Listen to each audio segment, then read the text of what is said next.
How's it going, everyone? This is Christian Duke from votingagainstthepeople.com, where we expose elected officials and superdelegates to vote against the citizens. Today is Wednesday, July 20th. We have yet another great podcast for you with yet another great delegate. You know, the delegates for the Bernie Sanders movement continue to fight on, informing the citizens, fighting for the principles of the political revolution, and ensuring that a progressive movement continue on well before the convention, well beyond November. Today, I would like to welcome Louisiana delegate Zach Edwards. Zach, how are you tonight? I'm great, and how are you doing tonight? I'm doing really well. I really appreciate you taking the time. You know, we've been planning this for a while now, and I really want to get started with if you could talk to us about what inspired you to want to become a delegate and what was it like? What was the process like in your state, in Louisiana?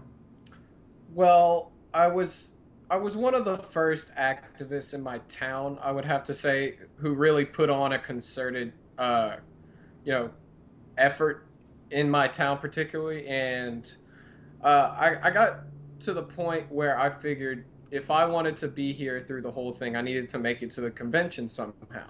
Mhm. So I found out to do that, I would probably have to be a delegate. I talked to a couple former delegates who I knew through personal relations, and found out it was easy. It was just as easy as filling out an application. In Louisiana, they have a little application. You go on the website. Uh, any registered Democrat, doesn't matter what station in life, what you do, anything like that. Just as long as you're a registered Democrat, you fill out the application. And then you get put on the ballot. Um, and then a couple weeks later, we hold elections. I won my election in my congressional district, and therefore I became the pledged delegate for Bernie Sanders in Louisiana Congressional District 3. And you know, it's interesting because when I think of the Deep South, I think of really three states. I think of Alabama, Mississippi, and Louisiana. I mean, then we're talking really, really deep South, where even the Democratic Party, I almost feel would be conservative, sort of in its roots. What was it like? And of course, correct me if I'm wrong on that sentiment, but also, if I am on the money, what was it like campaigning for a quote unquote Democratic Socialist caucusing with the Democratic Party in the Deep South? Well, with the Democrats, as in my personal view, it seems it's kind of split down the middle, maybe a little shifted more towards the conservative side being the majority. Mhm. Um, but there are real true progressives out here. I know that Bernie won in the primary, Cameron Parish, and another parish in our northeast sector, which are infamously known as, kind of the more rural minded areas, Mhm. actually turned out and uh, carried Bernie in their districts. But it's kind of split, but the progressives have been, it seems like they've been pushed out just like everywhere else across the country. Or not pushed out, just feel like they've been left out. The ones that are still with the party, are still kind of trying to work with them and pining for a day back to when we had, Edwin Edwards and Huey Long in Louisiana. Uh, or they've felt so disenfranchised that they've moved on to independent parties, or they've given up on the whole electoral process itself. Um, but Interesting.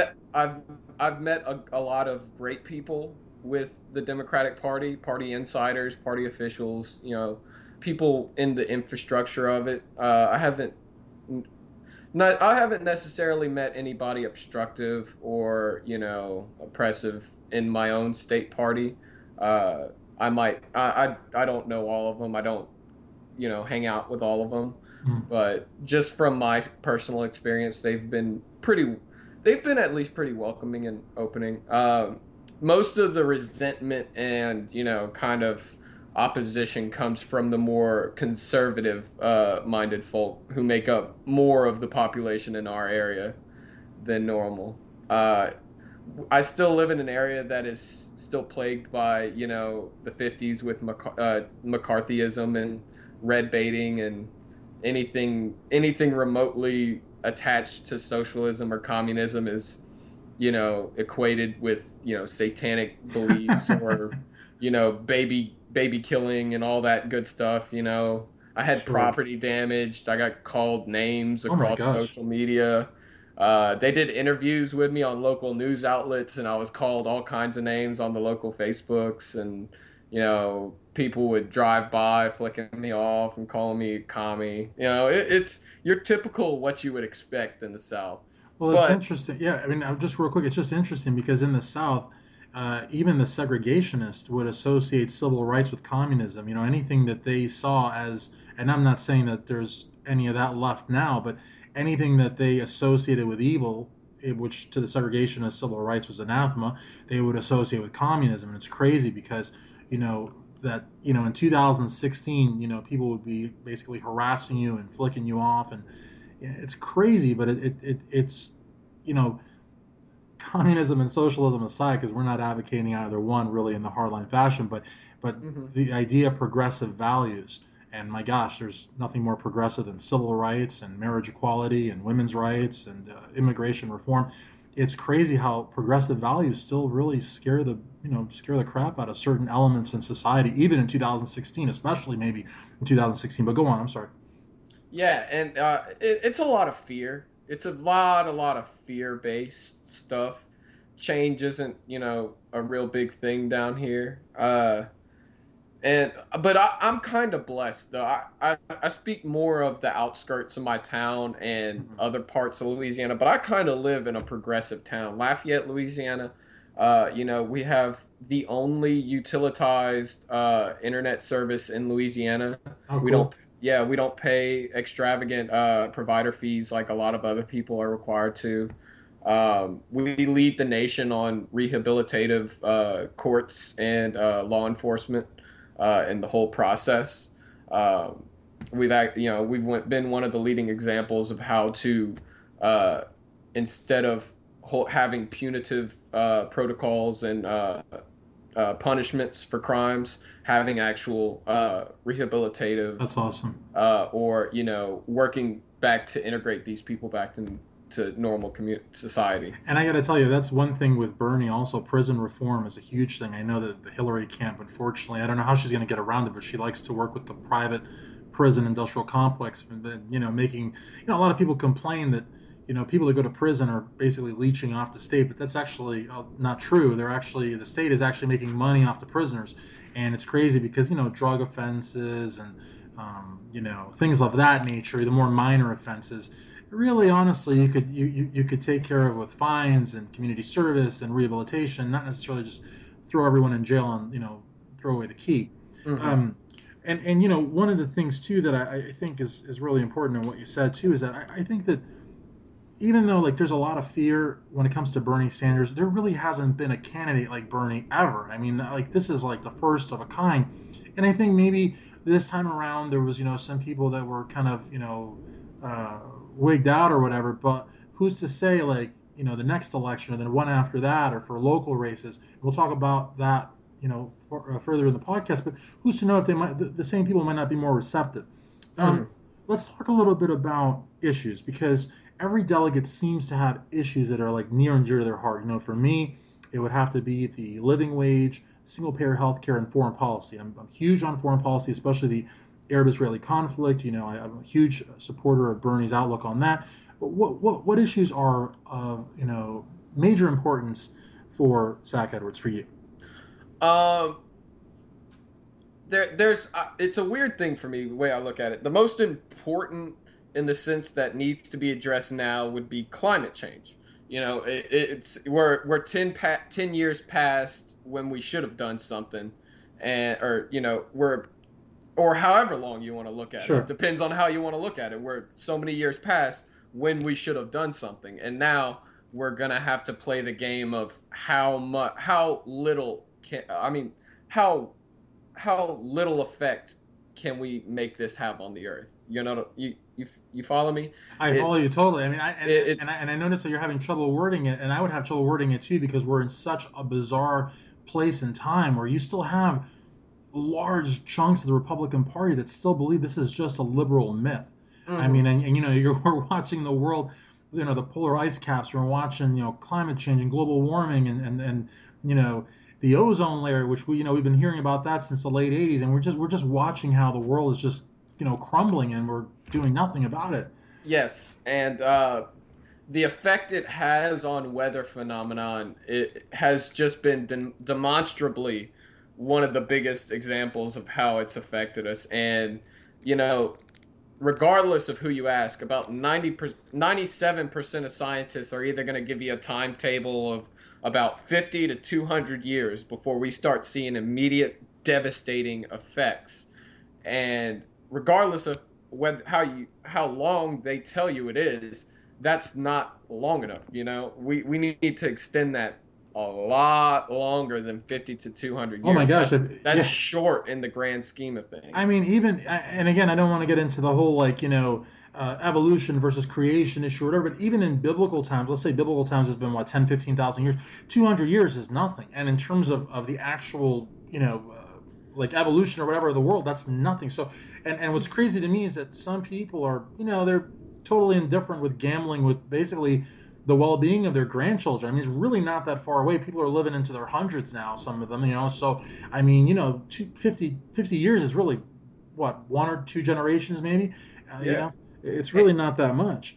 yeah, and it's a really messed up situation because a lot of it's executives and politicians and people in higher stratuses of life who actually they know that they know the truth, but they're pandering to people who either are ignorant of the truth or they know, but they have family who are oil field workers. Like I have like almost half of my family. I'm from the deep south in Louisiana. We're a pipeline for oil field labor, you know. Hmm. Half my family's in the oil field, and when I go on these tangents about bringing down the oil industry and stuff like that, it's like they get so offended. I'm like, no, no, no, no, I'm not. They get scared that if we're trying to get away from fossil fuel, we're just going to leave them in the dust. And it's kind of been that fear has been given root kind of because of the left, because we haven't used language that has appropriately assuaged those fears. It's always been kind of hardline. We don't say things like we need to move away from fossil fuel, but at the same time we need to protect and transition those laborers or workers who are in that industry, because a pipe fitter can go work on any other industry's pipes. It doesn't matter, but they don't know that, or they do know that. They just think we're not going to allow them to do something like that, and it's a lot of fear that they're just going to be left by the wayside. Absolutely, and it's something that last night's podcast guest, fellow Bernie Sanders delegate, but from New Jersey, and talking about Wayne Lewis, and he actually, one of the points he made is something that you're kind of touching upon too, is that a lot of these quote unquote experts on government bodies, you know, have a conflict of interest because they've got one foot in the industry and one foot in the government, and then you've got these lobbyists that have just an enormous amount of money, a lot of them from the fossil fuel industry, and they just dangle the carrot in front of these politicians. And until we have true campaign finance reform, these politicians would much rather, take a lump sum of cash and sell themselves out on a particular issue than have to aggressively go after money. You know what I mean? And it's sad because there's not I don't think there's a lot of money on the environmental side like there is on the fossil fuel side and Yes. the corporate And side and that kind of thing.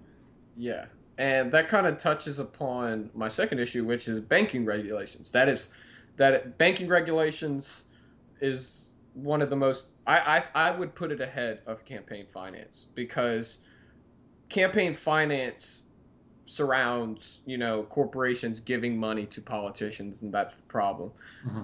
Banking regulations, banking regulation, and the way what I'm talking about kind of goes straight for the source of the cash, because there's a little thing I like to say whenever I talk to people and we talk about environmental, CEOs of oil industries being involved in politics and being like the all scary boogeyman. And I go, no, no, no, no. There's never been a natural resource tycoon that's ever been more powerful than a banker. Bankers will always have much more political clout and power than any other natural resource tycoon. And I think that our 16-year uh, withdrawal from Glass Steagall is one of the biggest mistakes we've ever made as a country.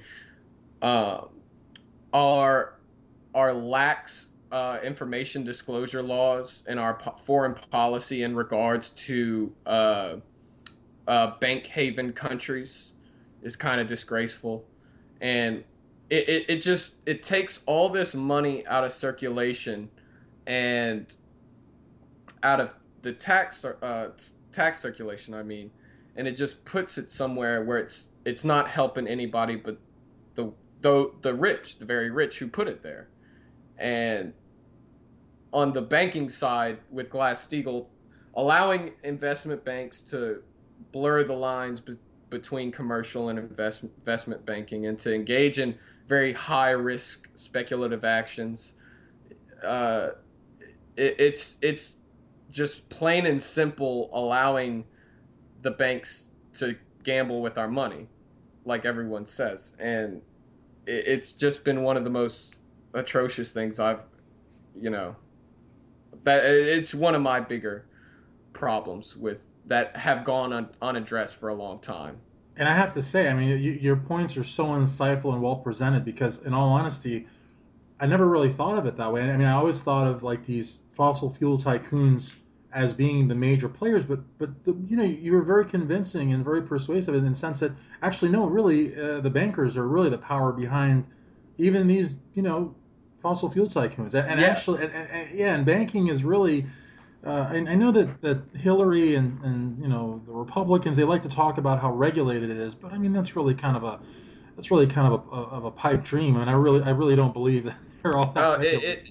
it, if it's regulated one way, there's usually a loophole another way, and um, yeah, it's just kind of ridiculous, you know, when people say that natural resource tycoons have so much power. When I go, no, no, no, who do you think buys the shares and sells the shares of those natural resource companies?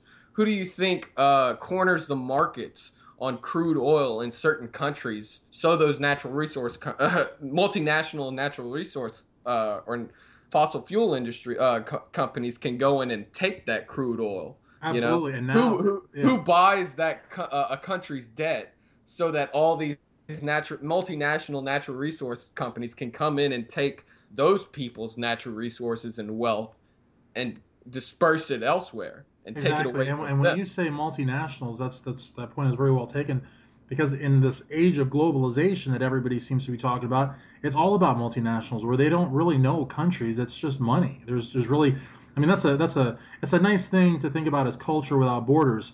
But when you're talking about money without borders, I mean, they aren't loyal to any particular country, any particular people. It's just all about them, and them is questionable who they are, you know, and they're bigger than governments, and they're you know it's crazy. What would you say would be your third if you had to rank it? I hate to have you rank your Yeah. issues, but what would you say would be your third issue?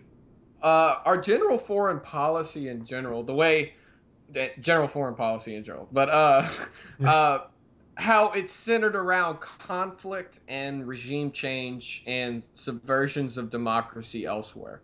And examples of that are Libya, Syria, um, South Sudan, Somalia, any one of these nations where we're not technically at war, but we've spent billions, if not trillions, of American taxpayer dollars in conflict driven interests. sure. And at the same time, uh, acting under this 200-year-old Monroe Doctrine, assuming that it gives us the ability to do what we would with all of South America, is just preposterous and goes against almost every value we've founded our nation on.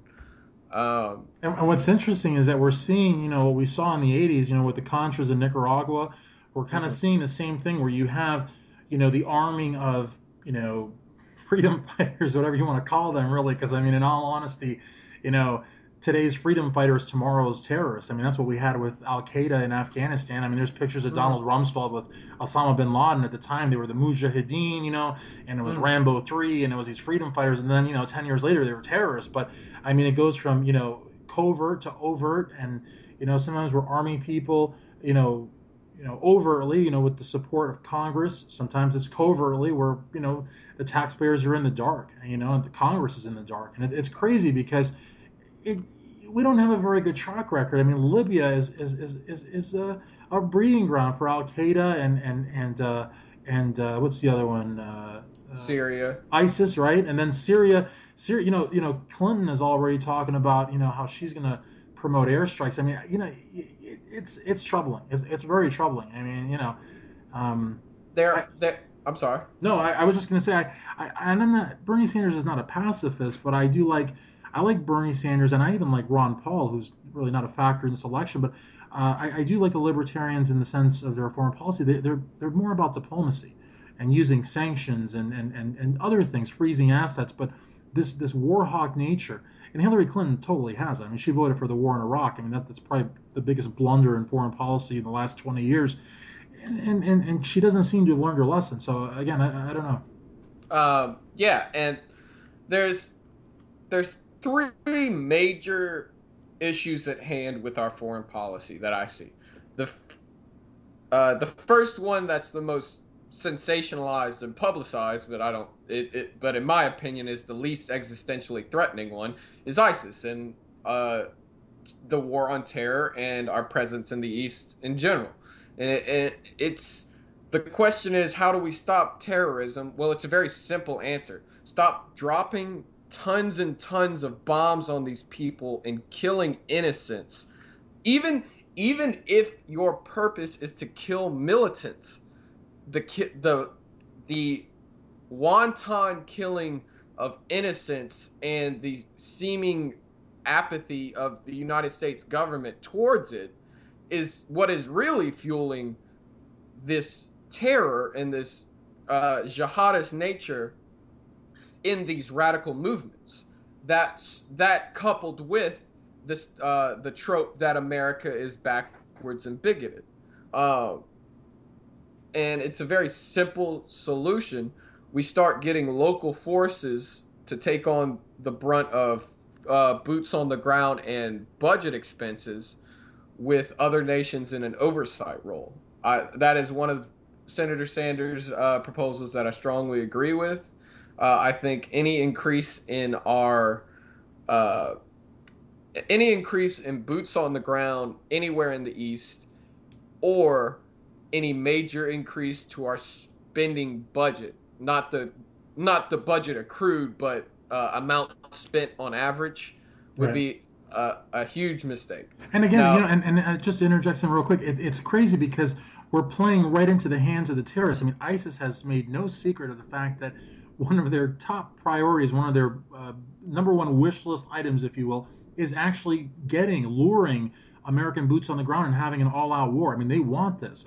yeah, When we should, be fighting with education and diplomacy, we're actually playing right into the hands of our mortal enemy. It makes no sense. ISIS is to me it's so publicized and trumped up to be bigger than it actually is. ISIS is an apocalyptic ideology. They believe in a very specific and set in stone prophetic way of things. The reason they want to ante up conflict is because their belief is that there is going to be an apocalyptic battle to end all battles in Raqqa, Or their Syria, capital, right? Yes. yeah, in Raqqa. And that is why they want American troops so bad because part of their prophecy is them fighting the West in Iraq. And also the second part of that, well, that's the first way to just Right. end ISIS. Don't fight them in Raqqa. That's one of the most centerpieces of their entire ideology is to eventually fight the West in Raqqa. If Iran or Saudi goes in there and stops them in Raqqa, turns their whole prophecy to crap.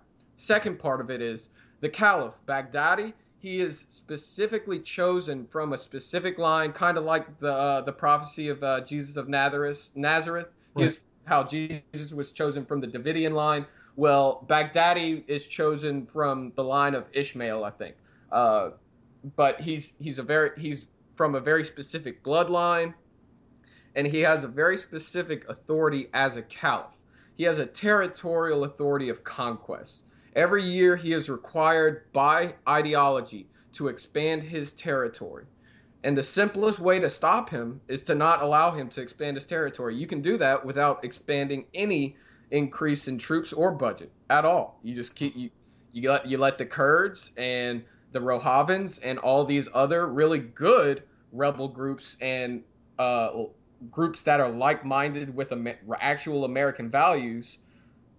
You let them hold ISIS to the standstill that they have, or push on and advance on ISIS like they have been, and problem solved. ISIS is well, ideologically would be implode. And I got to tell you that there are no better allies in the region than the Kurds, and it's still it sort of bewilders me that they're still not allowed to have a country, and I suspect that's because of our ties to Turkey. But even still, um, your It's point is absolutely well taken. I mean, use local forces, and that will totally disarm their prophecy. I mean, we have the third largest military budget sitting unused, except to bomb the shit out of the Yemenis up in Saudi Arabia, doing nothing. I mean, it's And ridiculous. don't even get me started on our bizarre affinity for Saudi Arabia. I mean, they're one of the most despotic countries in the world, rampant human rights violations, and arguably not even really as big of our friends as we think they are. But we make strange bedfellows, I guess. But they are technically our allies. But Yes. nonetheless. And your third point. And to close it off quickly, North Korea is the most probably the biggest danger we can face because they're not in the world, as Senator Sanders put it greatly in that debate earlier on in the year. They're not as in the world as Russia is. They're not as connected to anybody except China. We don't know what's going on specifically. They've tested two hydrogen bombs. They've got a lunatic already in Right. power with absolute authority. They're our biggest threat. To deal with them, we need to have some really serious talks with China, and maybe maybe grease them up with some business deals, But I have to say, and whether it be yeah, sorry, over solar panels. I know they sure. need solar panel installers and stuff like that, but something to get them to start playing ball. I have to say though, and again, part of being a progressive is thinking outside the box. And I'm not going to vote for Donald Trump. I mean, there's no chance of that. But there are certain things about Donald Trump. Again, he is a populist, so you really can't take a lot of his promises to the bank.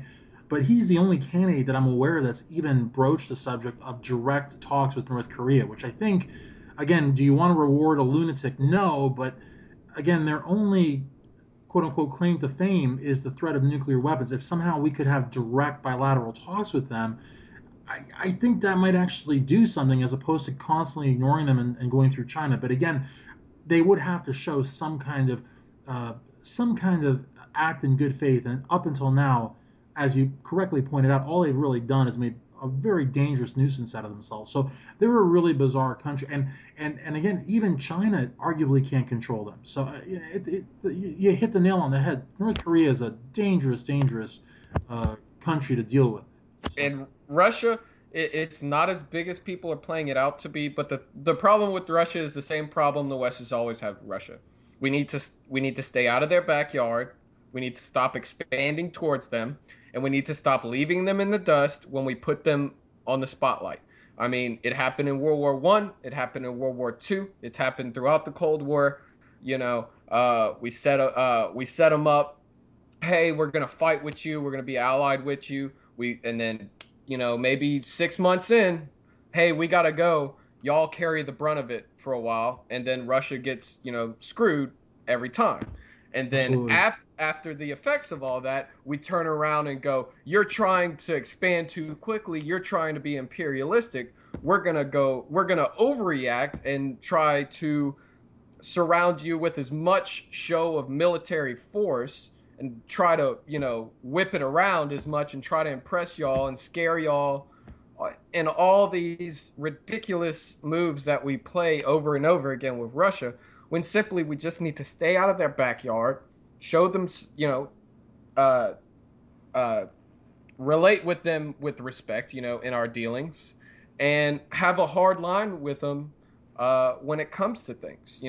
Absolutely. And what's crazy about that too is that Syria, I don't want to say Syria is a satellite of theirs, but they have a naval base there, and they also have entire neighborhoods of Damascus, of the capital, that are reserved for Russian military personnel. So, even Syria is questionably kind of overstepping a little bit. But we also got involved in the Ukraine issue. We also got involved in the invasion of Georgia, and so like you said, I don't know I if we're mean, antagonizing them, but certainly, and of course also NATO. NATO, yeah, we need to, we that's what I meant by expanding. I mean, we have 30,000 standing troops on their border and four armored divisions, six, I think, something yeah. like that, doing war games and marching parades, I guess parades, up and down the border. Sure, that's the thing. A parade, your parade might be, my, it may not look as festive on the other side. You know what I mean? Yeah, yeah, and it's we need to stop. I'm not trying to paint Russia as this perfect angel, but Sure. we need to stop over antagonizing.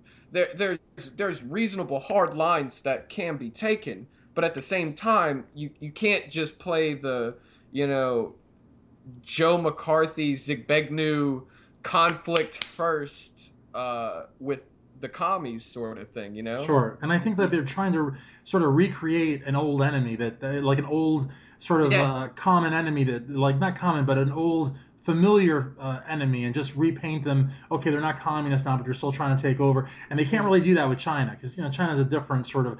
But let's talk a little bit about sort of changing gears here. But that was phenomenal, and I think it's really important that people realize how important foreign policy is, Mhm.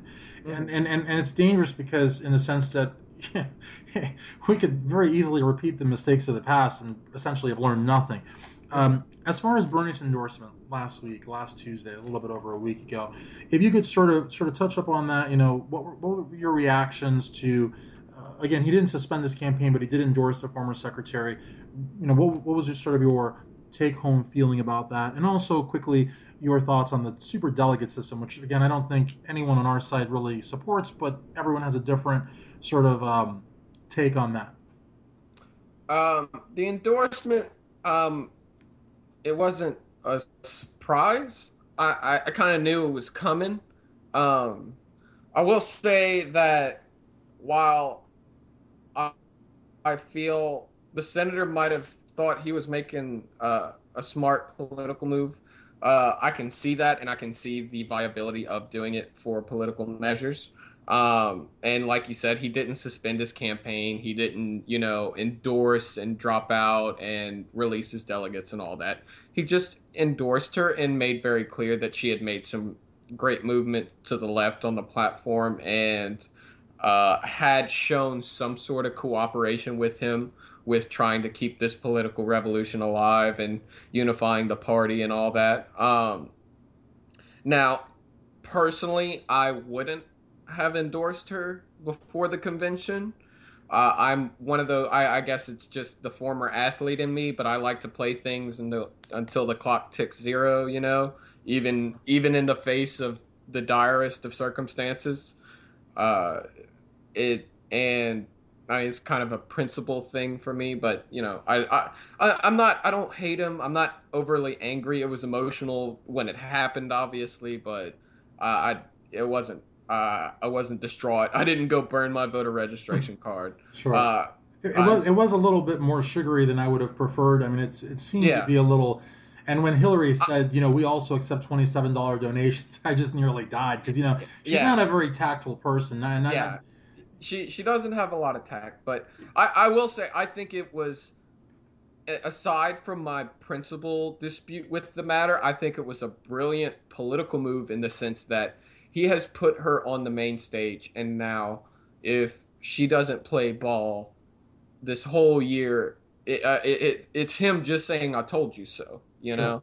He set her up for her either to succeed and be, if Hillary stays to the left, she's great. And, she really wants to come hang out with the lefties finally. Hey, I'm cool with it. I'm kind of one of those people that I can forgive and forget if you're real and you really change your ways. And I'm a forgiving person. So if Hillary really wants to come to the left and play ball, and work towards the betterment, work towards the opposition of our country being dragged so far to the right for the past 30 years. That's great. And yeah, I hate to And use, if yeah. she doesn't, then everything everything we've said about her is, it just gives more credit to that. Just You a know. few points on that, like real quick, and I hate to use like urban slang, but like if she quote unquote comes at us real, basically, then I think that's great. But during the primary, when she was selling herself as a progressive, that's nonsense. She's not a progressive. She never has been. She's a moderate. But like you said, if she wants to come and sort of play with the left and she's real about it, great. But sort of the skeptic in me, it is a platform draft. Even if they live up to it, she can still sort of ignore it. My big fear is, what is she going to say Wednesday? Monday Bernie speaks, and I don't think there's any, I don't think there's any surprise that they put him up very quickly at first to speak, and then Tuesday's a roll call vote. Wednesday, I mean, Bernie's basically neutralized. I mean, for all intents and purposes, unless he runs green, which he's not going to do. Hmm. Um, I would be curious what's going to happen then. The other thing too, I'm just going to throw my thoughts real quickly. The other thing is, a lot of Bernie supporters are principled progressives. So if for whatever reason her camp or she decides to burn us, well, that's Yeah. decides to betray us, then I think a principled progressive wouldn't mind, quote unquote, losing and voting third party in November as opposed to voting for the lesser of two evils. I think the principled progressives are so beyond that whole lesser of two evils crap that it's just not enough. You know what I mean? But the super delegates, though, are what really worry me, because we're seeing that, and this is something that Wayne Lewis said yesterday, and which is so true. I mean, Hillary got Bernie's endorsement. Hillary has the press. Hillary's got the numbers, yet she's tanking in the polls, and she's even, causing some U.S. senators to actually kind of drag their feet. My take is the super delegate should pick the strongest candidate. Uh, I don't think Hillary is the strongest candidate against Donald Trump. What's your take on the super delegates?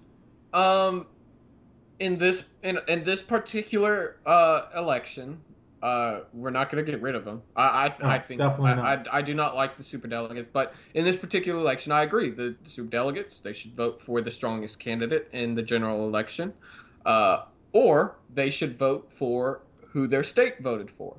You Correct. know, either or. I either want them to choose the strongest candidate as a whole, or to vote with who their state voted for as a whole. And if you look at either of those cases, there's only one guy that kind of fits those descriptions. Um, but uh, I agree. I think Bernie would be a much stronger candidate in the general against Donald Trump. I think he brings in a lot more Democrats who don't normally vote. I think he brings in a lot more independents, a lot more people who don't vote at all, regardless of what political affiliations, and even Republicans. That's one of the craziest things I've seen. Moderate, George Bush, Reaganite Republicans, they love him. They absolutely, my super hardcore Reagan worshiping grandparents absolutely love Bernie Sanders, the Of crazy course. socialist, because he's authentic and honest, and he's not, you can really tell that he's a public servant. And so Absolutely, I and think, even the quote unquote Rockefeller Republicans, well, even before that, are also big into Bernie. So I mean, it's just the fact that he's an independent, I think, is really what I think makes them come out of the woodwork too. Because I mean, Hillary is as establishment as it gets. I mean, her whole career has been a product of the establishment. and yeah, and so I think if the super delegates should vote for the better candidate, or they should vote for who their state voted for. As for future elections, I think we need to get rid of the super delegates. Opponents to that like to say things like, well, pledged delegates shouldn't have to run against governors and elected officials. Well, excuse me if I'm wrong, but these superdelegates usually have already won a public office, Absolutely, yeah. and so what? Uh, it may sound harsh, but what right do these people have to have a voice? You know, to take that role from someone else. You Exactly. understand what I'm No, saying? exactly. Absolutely. Uh, they've already won a public office, so whatever endorsement they give is going to carry weight, regardless of whether they're a super delegate or not. It doesn't matter. If the governor of Virginia endorses you, some people are going to think positively of you who didn't think positively before. because the governor endorsed you. It doesn't matter if he's a superdelegate in the Democratic Party or not. So Absolutely. all these elected officials and uh, people like that they I mean, it may sound harsh, but they kind of don't need to have a say. They already have a say in a way, in influencing who they think should be the Democratic nominee for president, with Absolutely. the weight of their position in life. And lobbyists, the lobbyists who pursue delegates, lobbyists don't should not have a say whatsoever. Whether you're lobbying for a good cause or a bad, you are paid to influence politicians. That is literally your job, whether it's for good or for bad. That's You literally her you job. Exactly. you Exactly. should not be allowed in this, especially in a extremely authoritarian role. You can subvert democracy if you wanted to. Absolutely. I It, mean, you look at, I mean, Joe Scarborough did a good point of this. You look at Wyoming. I mean, Wyoming, we won by 12%. She got all four super delegates. She actually got more delegates. I think she got 11 to our 7, and we won by 12 points. I mean, because they're able to basically subvert the people's will. And it almost feels like, honestly, like if you think about it, like senators, governors, it almost feels like they're the nobility and we're basically peasants. I mean, it really yeah. almost, it's almost kind of feudal in a way. As we wrap up the interview slash podcast, it's really been more of a conversation. I really enjoyed it. Talk to us about where you see the progressive movement that Senator Sanders is trying to build, because there's so many programs and initiatives, and there's a Sanders Foundation underway to train folks to run from the bottom up to change society. So, what's your thoughts on that progressive revolution within a revolution, and also what's your outlook going into the convention? I mean, are you going to support Bernie? You don't have to say, but are you going to support Bernie, advocate for Bernie, or something else? So those Uh, two questions. I think the future is bright for us, regardless of how the convention plays out and how the general plays out. Um, I think the future is bright simply because I think, I mean, my personal belief is that left wing politics are the more morally inclined one side of the spectrum. And I think people are becoming inherently more morally inclined. So I think people are becoming more inherently left inclined. So I think our base is just having a broader, you know, flow of people into it as a movement. I totally agree with that. Yeah. I mean, we won more millennials, more people under 45 than Donald Trump and Hillary Clinton combined. And one thing that I've said in a lot of podcasts is, because a lot of people are, they talk about like racial lines, ethnic lines, but we, like you said, we won more people under 45 than any other, and that includes people of all races, ethnicities, sexual Mhm. orientations, religions. I mean, across the boards in people under 45. And towards the end of the campaign, we were winning a ton of seniors too, especially seniors on fixed incomes that were just basically devastated by the pharmaceutical industry. They saw a real champion of their issues in Bernie Sanders. hmm I definitely agree, and I think that the role for us is to just not to be quiet anymore. For so long it became normal to be apathetic, and if you weren't playing ball or trolling them, you were expected to just be apathetic and not really pay attention. Well, I think our role now is to not be apathetic, not to not pay attention anymore. Maybe because we didn't get our way, maybe not. I don't know. I think our the way forward is to make people understand that our policy and our values are the best ones and the ones that need to be promoted.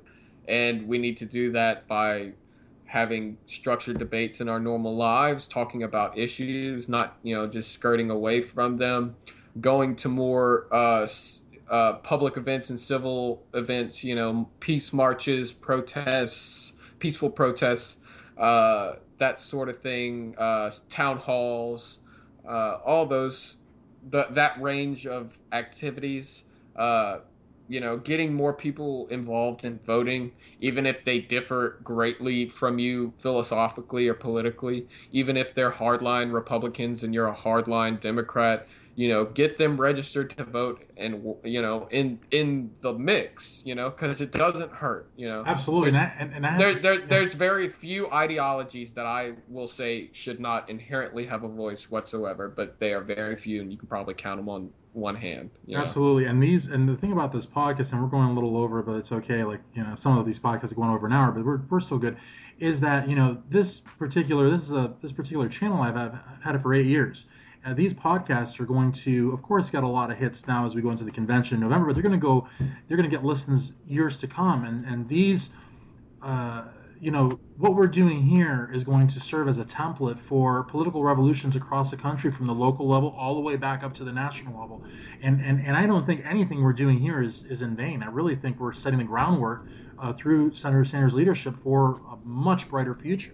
Yeah, and to summarize it all in one simple phrase, I guess I would say is that with the age of technology and the environment and political atmosphere we've been given, I would say to everybody, don't let anyone else write your history or history as you see it. Record it, videotape it, write it, journal it, whatever it may be. Don't let anyone else write, record your history or history as you see it, because that's a lot of the problems when you bring up precedents and examples of things like systemic racism and stuff like that from history. There's usually only one perspective given from the records, and that's about it. Because that's your only source. But now with all the advents of social media and all these uh, platforms to put history out there, is just don't let people misconstrue it. Absolutely. And it's going to be a lot harder to perpetuate a fraud upon our children and grandchildren, because of the fact that we have this wonderful communication tool in the internet and the interwebs. It's not just going to be the textbook at school. It's going to be so much more. And again, a lot of times they say history is written by the quote unquote winners. I don't know that we're winners or losers, but I do know that, we have to fight for the truth and getting the truth out there. So the last thing, Zach, Mm-hmm. what's your mindset going into the convention? What can we expect from you? Well, I'm taking a 29-hour train ride in preparation so that I can study and read and prepare myself mentally and intellectually for this. Perfect. I've got things like Plato's Republic, W.E.B. Du Bois, the Soul of Black Folks, uh, uh, Civil Disobedience, Walden, Labor, uh, Civics and Labor by Eugene Deb. I think it's Civics and Labor. Oh, I love Eugene Debs, man. You're the Uh, real deal. Yeah. and stuff like that just to get me ready. I'm a pledged delegate for Bernie Sanders, and I was elected so by people in my own community, and I met most of the 13 people who voted for me, and I know what kind of people they are. So I am going into this convention supporting Senator Sanders and advocating for him, and I will be voting for him as I am bound and pledged to do. Um, That's I awesome. I have no plans, no idea of what could happen after the roll call in the November general election, who I'll vote for. I don't have any idea what's going to be going on with that, but up until the roll call, I am pledged to Senator Sanders. I am a huge supporter of his. There is I highly, highly doubt we will even have a second round of voting. But if there was, I would most definitely vote for the senator, because most of the people who voted for me as a delegate would do that. And also, I would do that principally, and because I think he's the better candidate. And Uh, we're on the same page on that. So I really appreciate you taking the time. Is there anything else that you want to say to the listeners? Again, people are going to listen to this. Like I said, going up to the convention, going up to November, and they might be listening to this next year because like what we're doing is just that powerful. all I can say is to all my fellow delegates and Philadelphia goers, uh, we're gonna have a great time in Philly. Whether it's in victory or tragic or loss, uh, we're gonna have a great time. We're gonna be with as delegates, we're going to be with 1,900 fellow burners. As burners in general, we're going to be with millions upon millions of people who've come to support Senator Sanders and show solidarity. Uh, and hey, if we don't win, it's not the end of the world. Bernie Sanders is still senator of Vermont. He still said he's going to run for re-election, and he was elected in 2012, so 2018. Uh, he's still healthy as an ox at 74. So I mean, maybe might get him. We might get another 25 years out of that old bastard. Uh, and he's going to lead the progressive movement. I mean, not that yeah, he's an autocrat, but he's going to definitely be a big part of leading that movement. So that's fantastic. and for people feeling wheezy or weird about Senator Sanders playing ball with Secretary Clinton or thinking possibly about his role in a Hillary Clinton Democratic nominee situation. Let me just say this, um, the man wasn't in Congress for 40 years for nothing. Uh, he didn't last that long because, just luck. He knows how to be a good statesman. He also is one of the greatest examples of how a public servant should act. So if she's elected the nominee and, you know, that is that, and he chooses to work with her and try to get her elected, that is not him saying he thinks she's a better candidate than him. That's not him saying he thinks she's a better statesman. That's not saying he thinks her policy in general is better. It's just saying that he's I don't want to make it seem like some messianic sacrifice or humongous altruistic, Right. moment in history. But I mean, he's keeping something alive within the Democratic Party that needs to be kept alive, whether, us who haven't spent our whole lives in the Democratic Party or not want it to be that way. I was a Bush apologist for most of my life and only recently have become a Democrat because of Senator Sanders. So uh, I feel no, at first I felt not a tick of remorse, for any possible destruction of the Democratic Party or anything. But, I've come to realize that if Senator Sanders stays with the Democrats or after everything they've done to him, even if Hillary's the nominee, it it's what he would have done. It's why we admire him so much is because he promised to do that. He's a man of his word and his integrity, and he believes that it's the way that can leave the least amount of people hurt by Absolutely. And someone in power that shouldn't be. So, absolutely. And I'm yeah. sorry to just jump in, but you're right. I mean, that's something that you're totally 100% right about. He made a commitment at the very beginning that whether he got the nomination or not, he would follow the nominee. He would not destroy the party. However, I really want to be clear about this, and I couldn't be any clearer.